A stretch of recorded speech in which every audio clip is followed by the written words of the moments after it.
cho tao tiếp ra lại. Ê, văn dương rưu du mẹ. Đấng nào à đủ chạm về du đó có đủ can lắm á. Đủ can lắm rồi. Trời nó mất ai à du tập bò. Đừng mấy giờ nữa.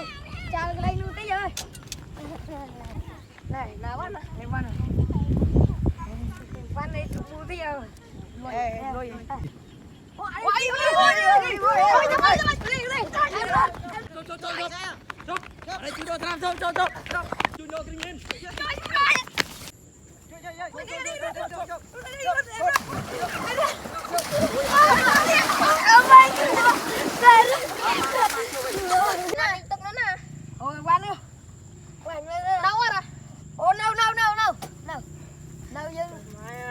Mình đi đi chăm anh mình hot chứ nghe bà mừ rồi cùng mặt tật chuối mấy nha em gột mạch tân anh nó sẽ bắt sớm xích xì rồi đây tục ai bạn đã anh nó sẽ dừng chập đám thế rồi đây đại bạn thôi dừng đây ruột lên ngắt ngắt